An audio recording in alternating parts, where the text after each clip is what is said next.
it is. Okay, good. So, And wonderful. You didn't turned off recording on me, but I got that back on now. So now we are restarting. Okay. Well, I think a book cover is packaging, and like no different than a can of peas or a box of cereal.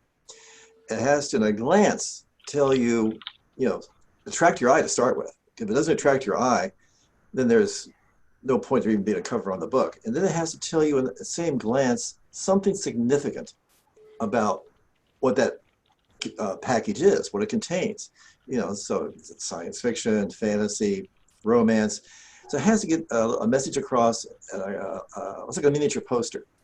So I think those are the two qualities I think any book cover needs, to attract your eye and to convey in a glance something significant about what the contents of that that product is. mm-hmm. So as Vincent said, that you have to be able to look at it and say, "Where's the science fiction?" Well, exactly. If a picture of a peach on a can of peas, you probably are going to disappoint somebody terribly. And in our particular area of specialization, differentiating science fiction from fantasy, from supernatural horror, that's kind of a tap dance, because these subgenres, these kindred spirits share so many things that it does require a little bit of skill and perception and understanding the differences. Oh yeah. Okay, so I've got a picture on my screen of this cover, Ice World by Hal Clement. Who's got this picture on there? That's me. That's me. Oh, is that okay? All right. I put that up there as sort of an example of something that's just, to me, really eye-catching, and a really good layout, good design, good color. I got a bunch of these. This is a very late Frank Paul, which I'm sure everybody knows. This is a classic. This is my favorite science fiction cover of all time, Slaves to the Metal Horde. I don't even know who the artist is, but look at this thing. And then you start moving into more. I didn't see that image, Slaves. I'm still looking at Ice World. But it should okay. Yeah, it should Here we probably go. be by Malcolm Smith. It says I'm sharing screen, so I'm just assuming that whatever I slide in shows up, but I guess not. No. Well, we seem to be frozen on Ice World. That makes sense in a way. All right, damn it. Okay, I only had the option of choosing one image at a time, it looks like. And this one is now MD's Weird Tales cover. So are you seeing this Weird Tales? That's Margaret Brundage, isn't it? Yeah. Now, Margaret Brundage usually is. I mean, Margaret Brundage is one of my favorites. She's one of the best cover artists that Weird Tales ever had. Her work is superlative. This one I find not quite up to snuff because probably because it's been done since, by Frank Frazetta, and by a lot of other artists. And of course, this, clearly fantasy sword and sorcery.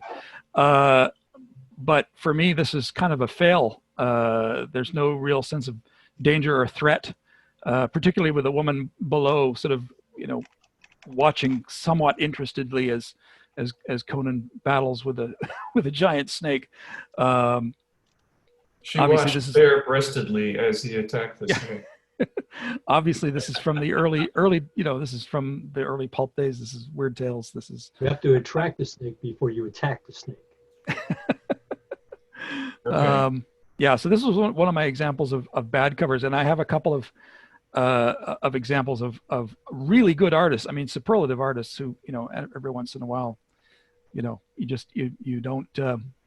hit the mark. Actually, here. Acknowledge that with Frank R. Paul and with Margaret Brundage, in some of the vintage artists, there's a fine line between good Frank R. Paul and bad Frank R. Paul. Oh yeah. And the same thing is true with Margaret Brundage. They're acquired tastes, and for genre insiders, they're the best.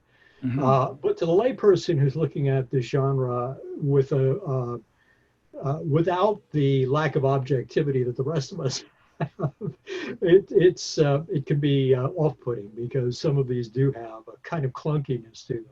But you know, this was Okay, is the Paul image visible to you guys? I can see it fine. oh yeah. Okay, great. Shown here, Schomburg. You know, about that Brundage thing. Yeah, You know, Schomburg. the execution was a little clumsy, but I think it succeeds really well as a cover. It does its job. Here's There it the is. other one. Slave to the Metal Horse. That's Malcolm Smith. Is that who it is? Okay. Yeah. I just love it. Well, it's such a great striking image, and such a great idea. I love the procession of cone-headed robots in the background. The guy hanging from a tree. There are days Yeah. Yeah, but this tells a story, right? You don't even, you know, before you Right. even read the story. I mean, you've got, okay, here's, you know, you've got robots obviously taking over, bringing humanity to its knees and stealing their women. But you know, nevertheless, it does tell a This one story. does. It tells you exactly what's going to happen in the story, or if not exactly, but because I haven't read the story. But I mean, it's like I've seen this cover, and that does stick with you, that image.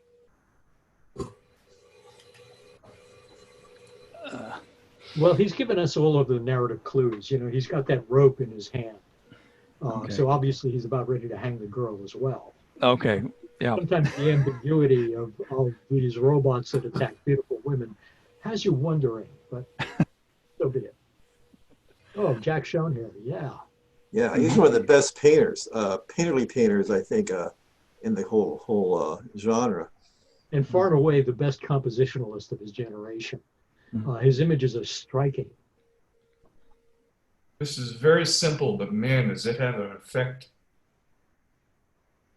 Yeah, he had a great hand at making something look massive, and you know, even his wildlife paintings had the same quality. They had a mass to them, which I really like. I actually have another one that I really like. Oh, stop. And will I ever be able to get to it? Here we go. Is it the one with the hippopotamus? It is. Yeah. Oh, Trouble to James Smith. Trouble Tide. Yeah, and for some reason I'm having a problem. Let's try it again. I was actually going to do Goblin Knight, which I think is even better. But, oh, here we go. Let's try this. No, it doesn't seem to want to. Well, my apologies. Oh, here it is. I'm sorry. Can you see it? I'm still seeing We're the. still seeing a big hippopotamus.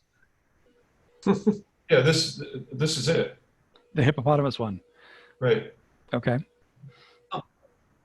You know, by the criteria I try to apply to, you know, like the DIY people and all, I would, beautiful painting, spectacular painting, but I would think it's less successful as a cover. If you were to imagine, say, all the text on there in a foreign language you didn't understand, it'd be harder to tell this was science fiction. That's a good point. You know, you needed that big analog there, and you needed the author's name to really get across the fact it was science fiction. But without those, it'd be harder to tell. But that was the thing that Campbell did. He you know, he was not crazy about the magazine's title. Originally it was Astounding Stories of Super Science, and when he finally it changed to Astounding Stories, and when he finally became editor, it became Astounding Science Fiction. But he was never happy with the term, with the word astounding, and his intention was to eventually just simply call it science fiction, to drop astounding altogether. And he was kind of beaten to the punch, so he had to come up with an alternative, and that was the switch to analog. So, but he was always pushing the envelope on avoiding those in-your-face science fiction iconographic images. There was often subtlety to it. I remember there was a really great shown here where it's a medieval, almost or early Renaissance image, and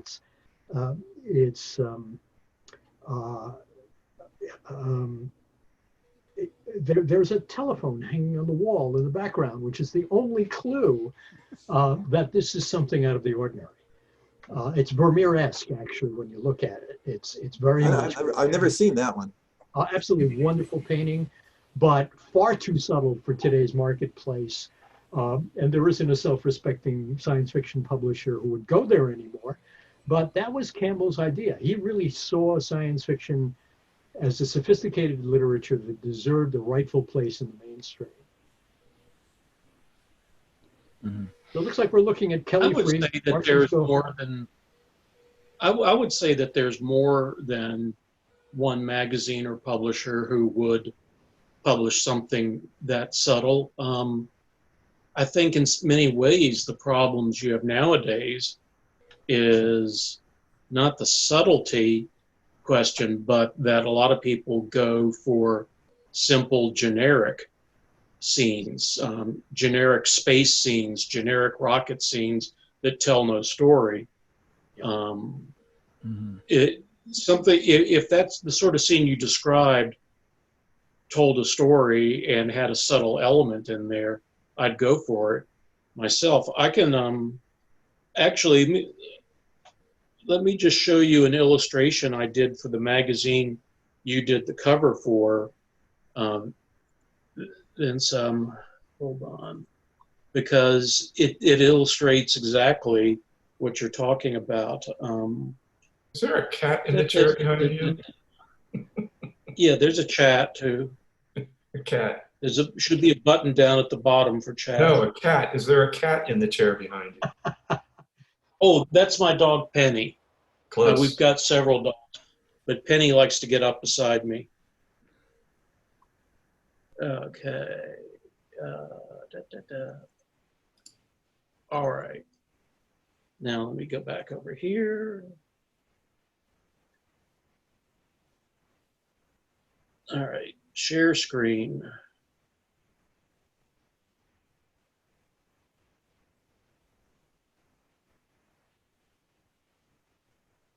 No, wrong screen. There we go. All right. Oh.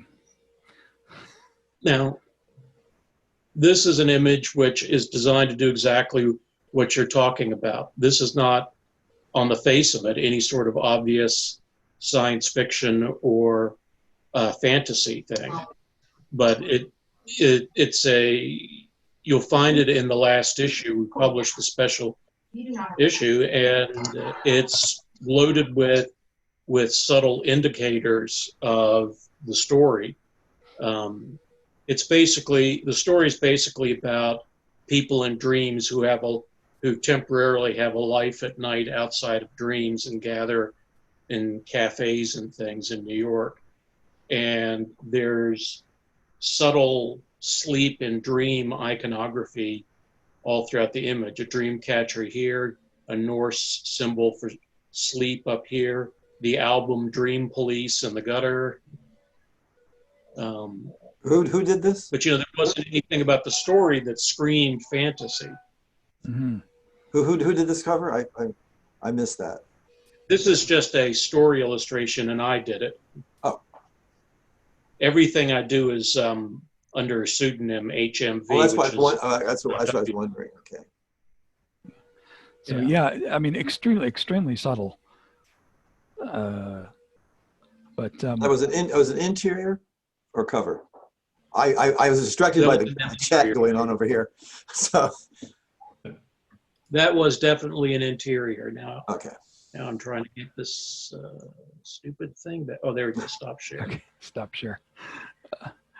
Yeah. Sorry. And that's the Kermit's desktop segment of the panel.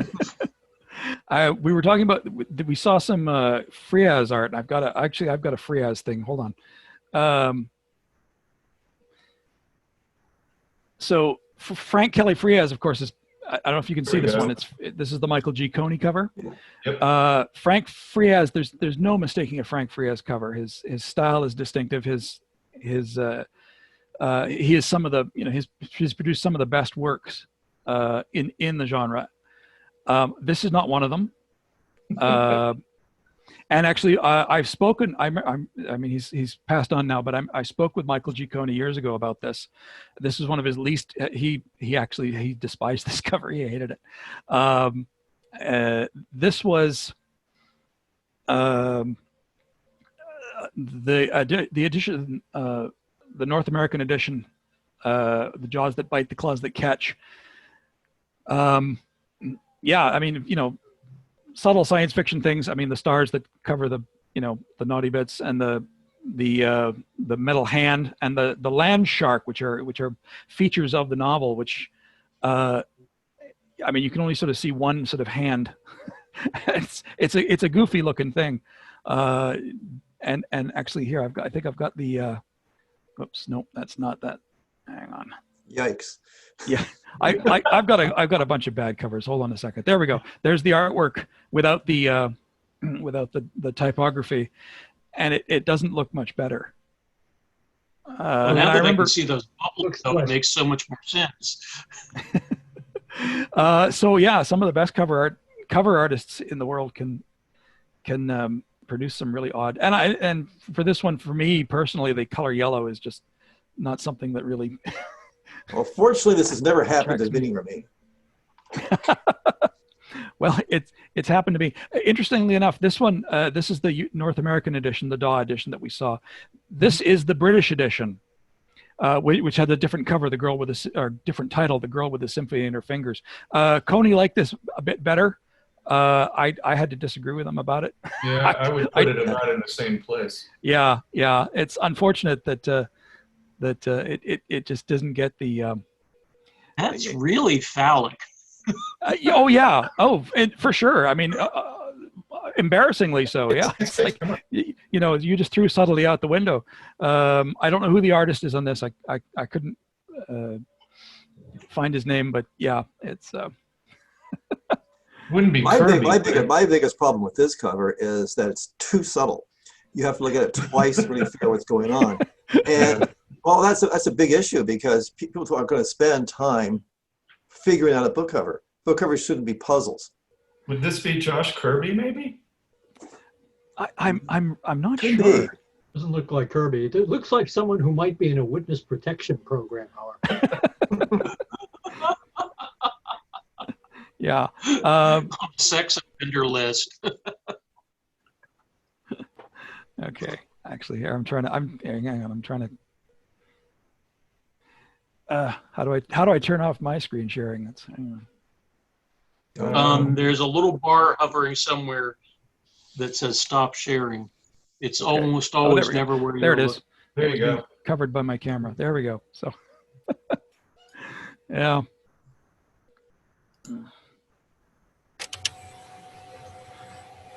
So, yeah, and of course I've produced some bad covers. There we go. one of my favorites ever. The iconography began to change a bit in the 50s. I do like Mia Powers. Yeah. Mm-hmm. It's just gorgeous. It's not a very good reproduction. I'm sorry about that. But Mm-hmm. although maybe, it's right off the canvas. I don't know. No, it might be. It's like more like a halftone. Yeah, a lot of texture, shall we say. Okay. Yeah, it's picking up a lot of the canvas in there. Mm. Given that, I'd say it's probably just a fraction of the whole image. Mm-hmm.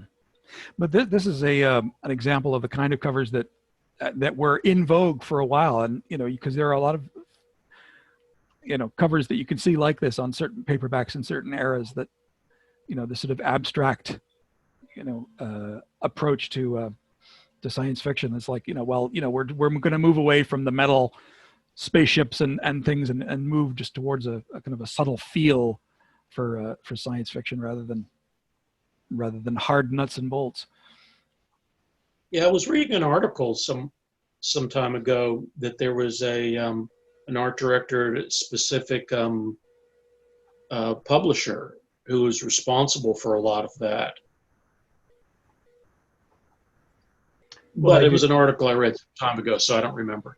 Yeah, Well, with Power, Dick Powers was a good friend. Powers was an American surrealist painter, and he started supplementing his income by doing work in the publishing industry. And after a while, he started doing these abstract paintings. And there was very little difference between his fine arts career and his career in illustration. But Bob Blanchard was the art director who, virtually at gunpoint, from Ian Ballantyne, was forced to use Powers' work on their science fiction covers. And Powers really revolutionized the field. There was a level of sophistication there that just wasn't anywhere else yet in the field. And even though very few artists emulated Powers, many of them were influenced by them. People like Paul Lair and even John Schoenherr. There's a whole phase of Schoenherr's early career where he was doing imitation Powers and doing quite well and doing it figuratively. So Powers was a pretty interesting influence, and also really unappreciated.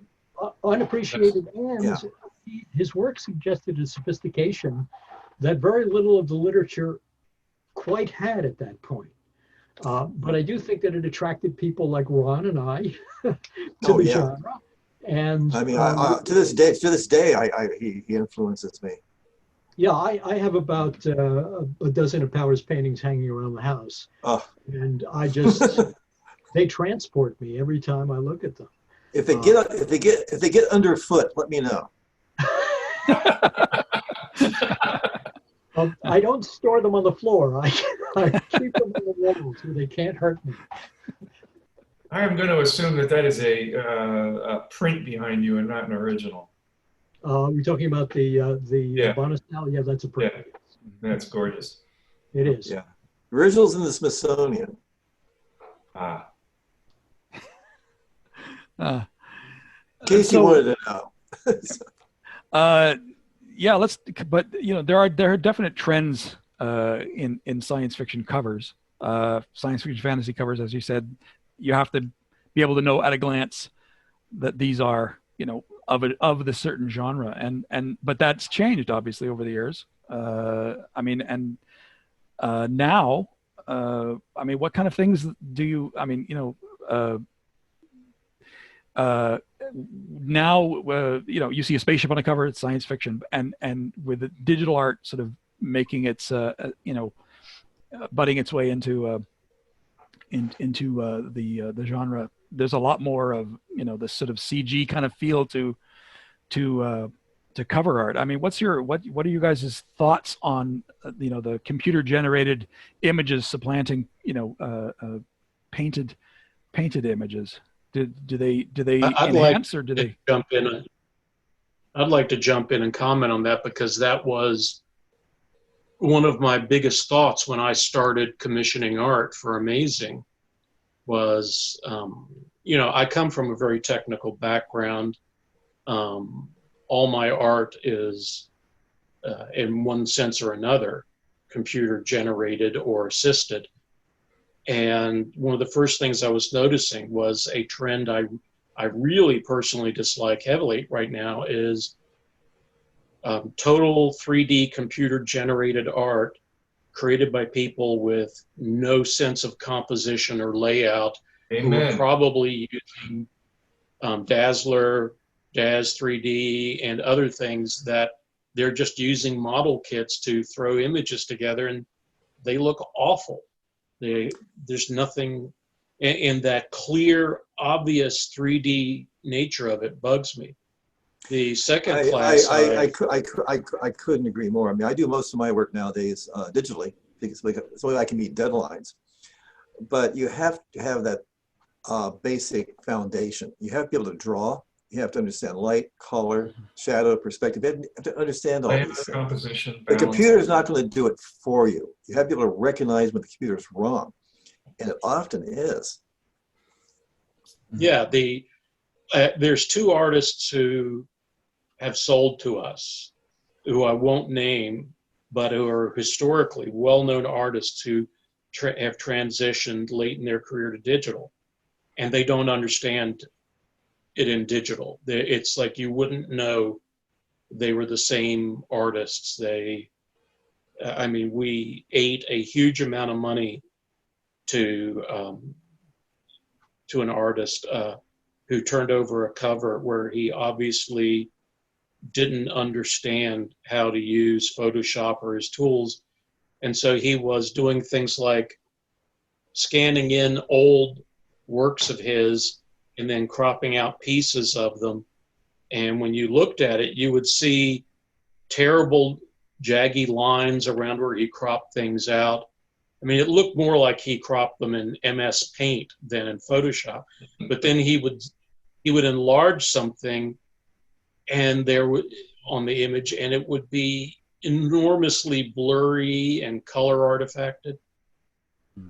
And that's something I see a lot of too, is people who think they can collage something together, and they can't. It's not as easy. They as lack the eye for seeing the flaws. I work, mostly digitally for the same reason, for deadlines and for practicality. I mean, I do come from a painter background.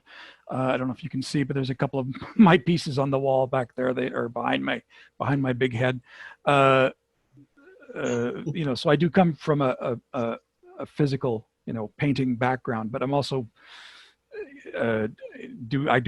graphic design work as well. So that finding that balance in a digital painting is the main key tricky, in my complaint.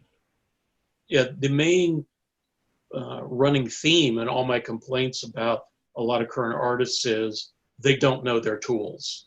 Mm-hmm. It may be what they're using now, but they either don't really know the 3D to make it look good. And, Ron has done stuff for me that's just amazing.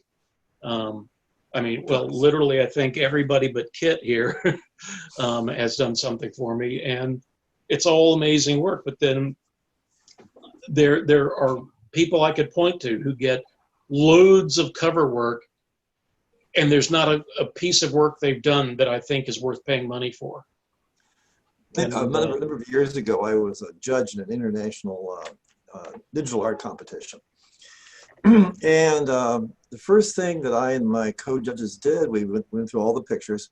We threw out maybe a third, just out of hand, because it was patently obvious that the person had pushed a button, saw what the computer pumped out, and accepted it as is. They didn't do a thing to it, and it looked terrible. They assumed that because the computer had done it, it must be right. And that's not how it works. You could tell that they didn't know how to draw. They had no understanding of light or color or composition. The whole thing was wrong, but they submitted it thinking it was just fine because the computer did it, it must be right. And that's just isn't how it works. Yeah, I love digital tools. It's something that, I wouldn't be able to produce art without it. Unlike what you say, Ron, I really can't draw that well for various reasons. But with the use of various tools, I can produce art that I think is reasonable. I can also produce a lot of crap, but I don't share that. Well, you know what? Actually, you should go to a community college nearby. Sign up for a drawing class. It would really make a big difference for you. Especially a life drawing class. Absolutely. One thing learning how to draw does. I've got a Bachelor of Arts from BTU, so. It does is it teaches you to observe. Drawing makes you look at things more closely than if you weren't drawing them. And that's one of the main things you get from drawing is learning how to observe what's in front of you and really see the details and what's going on. So that's where it helps the most. Actually, I have a question. Sorry, I have a question. One second. I want to say I do draw. I'm just saying I would never share anything that I draw. I have certain limitations that create that. But yes, I know I went through high school and college in loads of art classes and such. But when I use the computer, it helps me correct for my my drawing shortcomings. But yeah, I understand shade and composition, things like that. But yeah. Yeah. Go ahead. I have a question for Ron and for Vince. What I find is that most of my time when I'm working on a cover is spent, at least 60%, if not more, on composition. And these are my tools for composition. Is like these are it. And I mean I spent, and I don't have any at the moment because I throw them all out. But do you find that that's where most of the work happens? Is conceptually when you're, before you even start putting anything on a canvas? Go ahead, Vincent. Well, I think definitely. The technical execution of the work takes considerably less time than thinking it out. Reading the manuscript and figuring out where those key scenes are and which of those key scenes would make the most appropriate cover. Capture the essence of a novel to make an attractive posterized piece of cover art. That's the hard part. It's not about perspiration. It's about inspiration, and that's a fact that I find extremely difficult to impart in the minds of students. They're eager to move forward. The computer has made them somewhat lazy in terms of them wanting immediate gratification. It's harder and harder to teach students how to draw because of their dependency on the computer. And it's not, I'm not computer bashing, because the fact is we all need to have a familiarity with the computer in order to survive in today's marketplace. And the computer is a tool, it's and maybe even a little bit more than a tool, because it's a very smart tool. But smarter than me. believing that a computer can do your work for you is like saying, if I had a really good typewriter, I would be Robert Heinlein. And that's simply not the way it works. Well put. And what's wrong with that analogy is precisely what's wrong with modern picture makers. There was an exquisitely painted paperback cover that I saw a while back. It was painted traditionally, and I had to admire the discipline of the artist because it was a painting of a woman and she was covered head to toe with tattoos. And they were painted proper perspective. They actually looked quite naturalistic and so forth. Magnificent painting. But I thought to myself, what the hell is there about this that makes it science fiction? It's a person with a tattoo. I mean, so, and that's really where the disconnect is the thought process. The thought process is absolutely essential to what we do. And it's more essential to people like us and to people who are working in the fields of the fantastic, supernatural horror, fantasy, science fiction, because of the subtle differences between them that signal to the potential buyer of the book that this is science fiction or this is fantasy, versus doing a romance where they're almost interchangeable. The covers are almost interchangeable. More than any other literary genre, science fiction has a certain prerequisite, a certain need to tell a story in a certain way. And that's really what's missing. It's that third thought process. And also, when Campbell was struggling to get his artists to be more subtle on the covers of Analog, he was trying to differentiate his publication from the other magazines by signaling to the potential buyer that this wasn't a crazy Buck Rogers kind of magazine, that this was a more sophisticated publication that took its science seriously, that the science clanked, that the science was really consistent with accepted ideas of modern science, and that made a difference. So when you go from publisher to publisher and look at the paperback market, for instance, you look at banned books and there's that militaristic slant that you see in the covers. You look at DAW books, today's DAW books, which are very feminist oriented.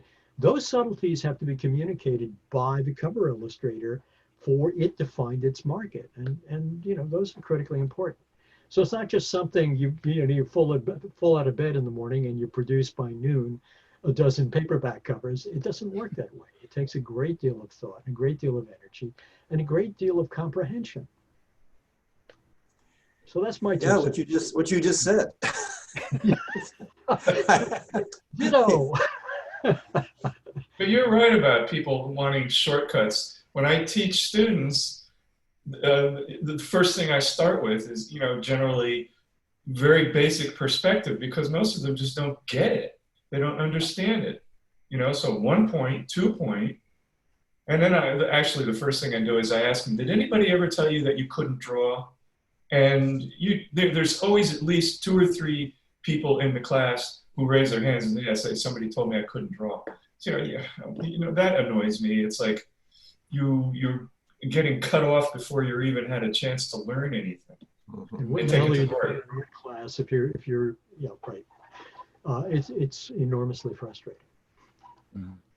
I do think though that the people who are and of course look, Sturgeon's law applies here, right?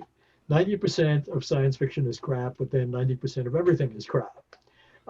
It's interesting. We look back at those paintings that have been done in the past, and they resonate. But for every good one, there were probably 20 bad ones, and that's always the case. The stuff that survives, that's what carries the message forward.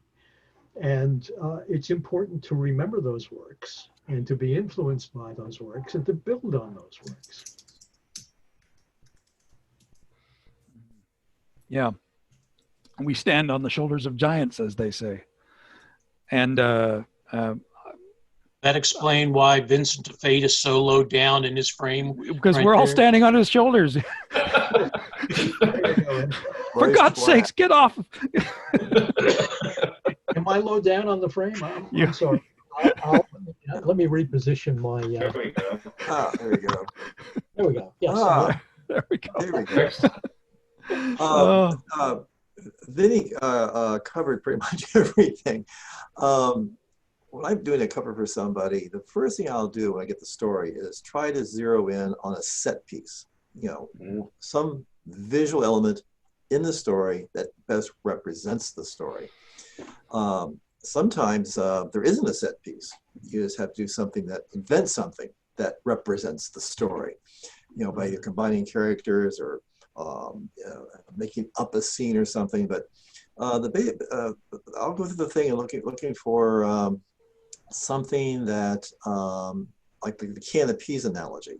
What tells the potential reader best what this book is and what it's about, and then go from there. By the way, in a composition, the first thing I do is I'll rough in the title and author in the space for the cover, and then work with that rather than wait for it to be dropped in later. Largely because Bain's art directors are terrible typographers, and so I can do my own typography, which makes me very happy.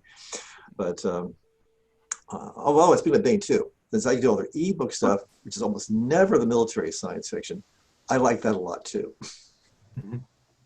Yeah, I tend to build that space in for masthead for titles, and it annoys me sometimes when I see the finished work and they haven't made use of it. Oh.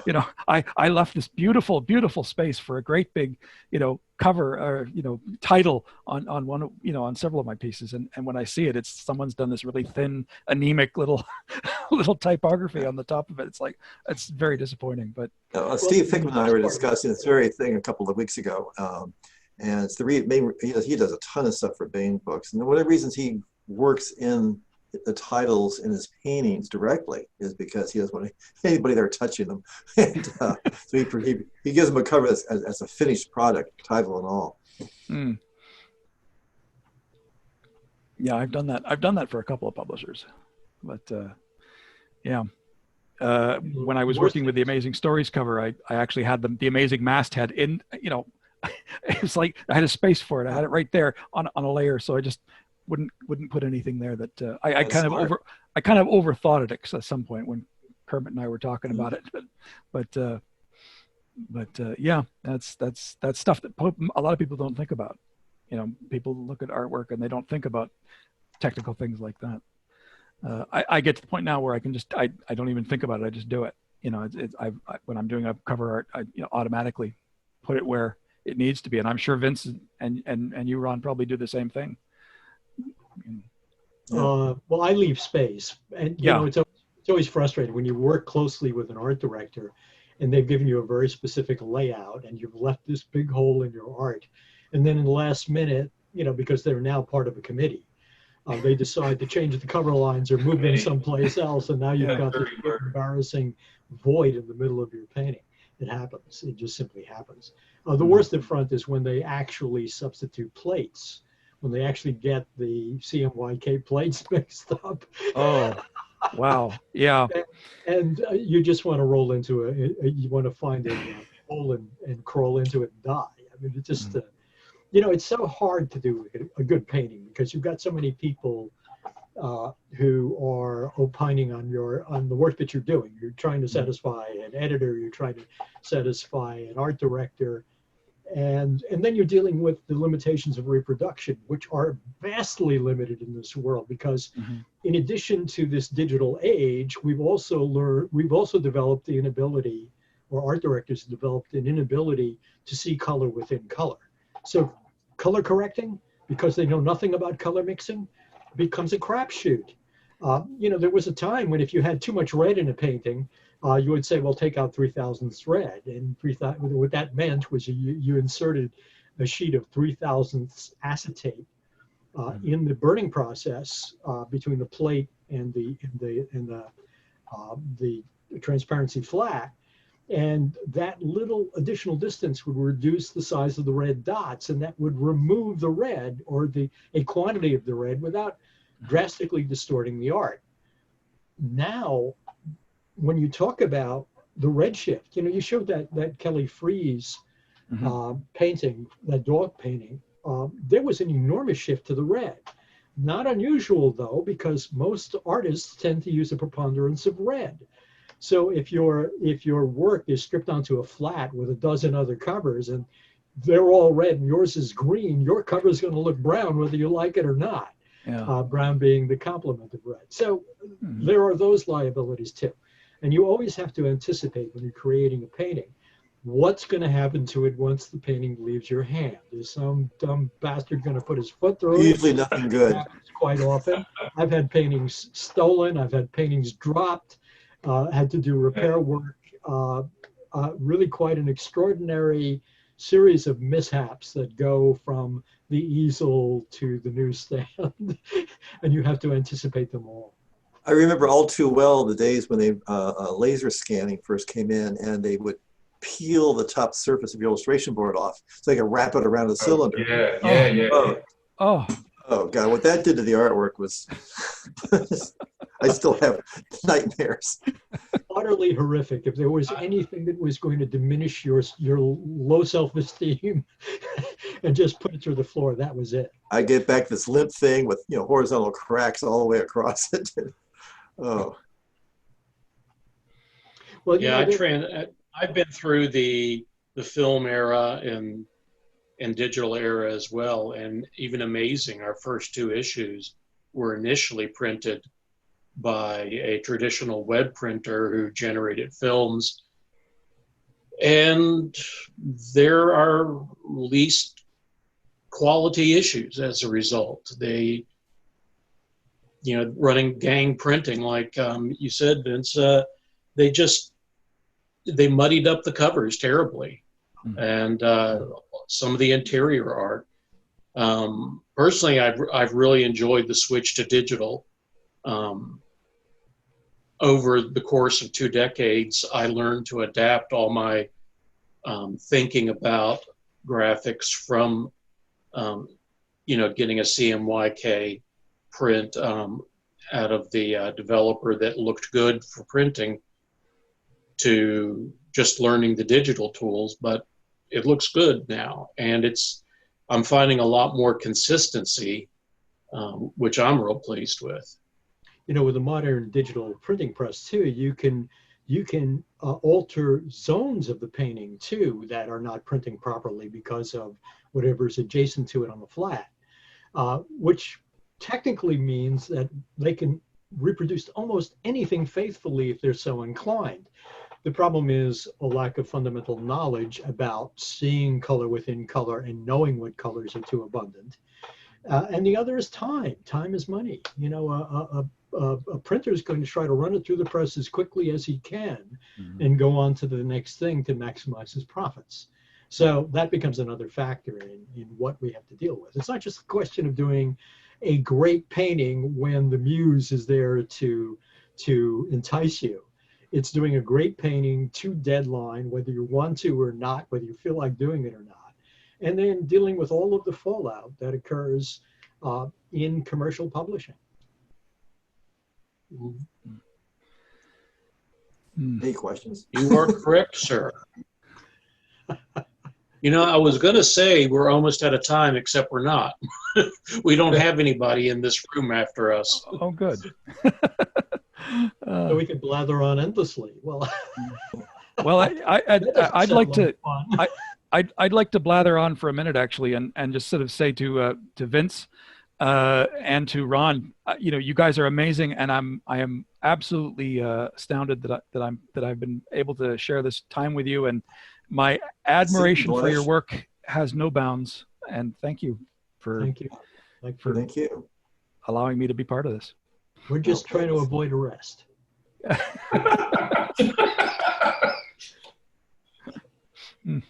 Well, I can say as an art director, I've enjoyed the hell out of working with all of you guys here. And double checking in the big view here to see if any of the female artists are. So no, I should not have possibly offended any of the female artists who work with us, because none of them are here today. But yeah, that's because you offended them so much. That's you're confident you haven't offended anyone because they didn't hear you. Yes. Although I am being recorded, so the possibility of me being offensive in the future is still there.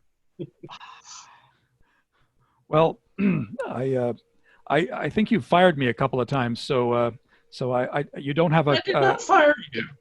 You did. You said you're fired. So you don't have a lock on being offensive. Do we have people who are willing to ask us questions, or are we just simply talking to ourselves? Oh, someone says, do you all have